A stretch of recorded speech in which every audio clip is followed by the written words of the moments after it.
હું ડરતો નથી, જે ડરતા હોય છે તેઓ એનએસજી રાખે છે, કરણી સેનાની ધમકીનો અખિલેશે આપ્યો જવાબ।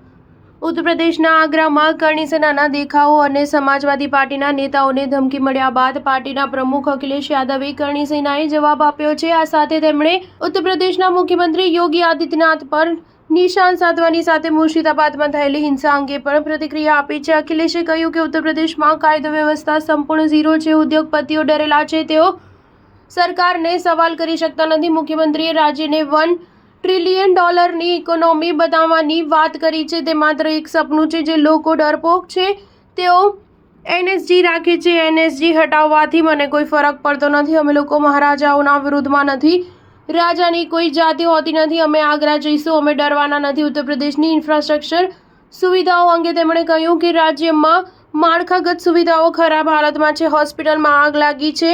જો ઝાંસીની ઘટના બાદ સાવચેતી રાખી હોત તો કદાચ ગઈકાલની ઘટના ન બની હોત। તેમણે કટાક્ષ કરતા કહ્યું કે શું ભ્રષ્ટાચાર છુપાવવા માટે આગ લગાવવામાં આવી છે, કારણ કે અમને માહિતી મળી છે કે છેલ્લા 7-8 વર્ષથી સસ્તી અને હલકી ગુણવત્તાવાળી સામગ્રીનો ઉપયોગ થઈ રહ્યો છે। પશ્ચિમ બંગાળના મુર્શિદાબાદ અને 24 પરગણા જિલ્લામાં હિંસા થયા બાદ યુપીના મુખ્યમંત્રીએ સમાજવાદી પાર્ટી અને કોંગ્રેસના મૌન પર સવાલ ઉઠાવ્યા હતા, જેના જવાબમાં અખિલેશે કહ્યું કે અમે પશ્ચિમ બંગાળના મુખ્યમંત્રી મમતા બેનર્જી સાથે છીએ।